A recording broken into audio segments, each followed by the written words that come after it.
Howdy guys and girls, this is Stephen here at Norfolk Moto, and recently I was able to purchase and install a beautiful Givi Airflow windshield for my Vstrom 650, and I've actually had a chance to give it a ride as well, and I just wanted to let you know what I thought.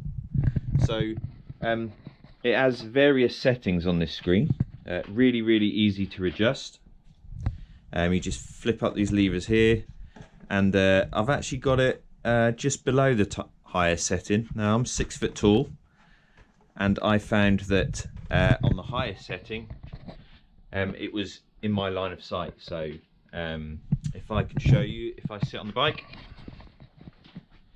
obviously I've got the steering lock on at the minute, but you'll have to, that should be good enough if I lift it up.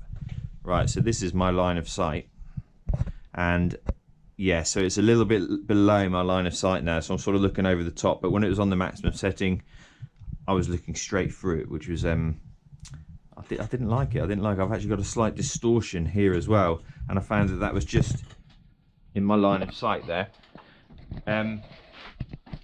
Other than that, I'm really pleased with it. It makes a massive amount of difference to the amount of buffeting I get on my helmet here, and then therefore also on my GoPro, lots less wind hitting it, which is great overall. It does sort of expose other buffeting coming from other parts of the bike. So one I've noticed now is this and these. So I know that they're quite a common upgrade as well, for that very reason, that they create a lot of buffeting, so I'll have to have a look at that.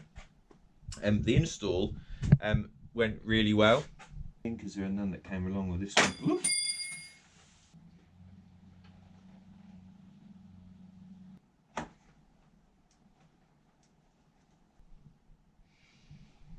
Yeah, quite well. But overall I was very pleased with it, and you'll be seeing my Givi Airflow in plenty of videos coming up as I'm riding around the county, so I look forward to seeing you then. Don't forget, subscribe, hit the like button, and get some notifications as well, and I'll speak to you all soon.